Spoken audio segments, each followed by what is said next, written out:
tu es devenu bon une fois en trichant à l'école, et après, ça t'a permis de rester bon. Est-ce que tu peux expliquer cette histoire?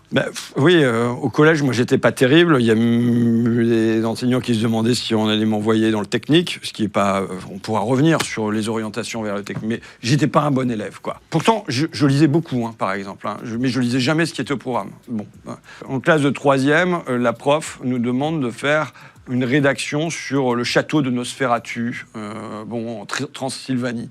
Putain. C'est des pavés, quoi.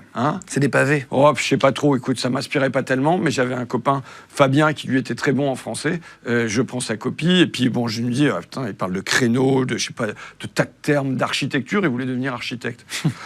Et donc, je dis, c'est pas possible. Enfin, il faut quand même que je détourne un peu ça, parce que sinon, ça va trop se voir, quoi. Bon, je détourne le truc, la prof rend, en essayant de faire moins bien, quand même.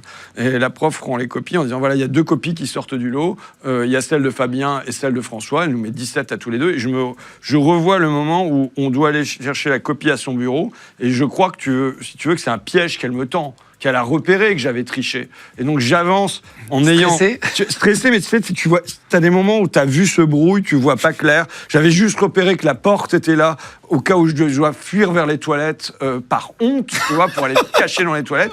Et jusqu'au bout, elle me remet la copie en me donnant 17 et en croyant que je suis bon, tu vois. Et là... tu vois un regard de fierté? Enfin, tu vois son regard et t'as de la fierté? Non, mais j'ai pas de la fierté, j'ai de la honte, là, puisque j'ai triché, quand même. Oui, mais c'est...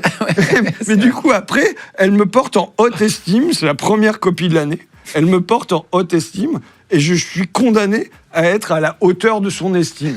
Et donc, je me mets à bosser et à rendre, à bosser mes rédactions et à me mettre à écrire... Sans copier ton ami? Sans copier, tu vois. Et tu deviens bon? Et je deviens bon, et même... Bon, après, je pense que j'avais une volonté d'exprimer quelque chose de particulier, quoi.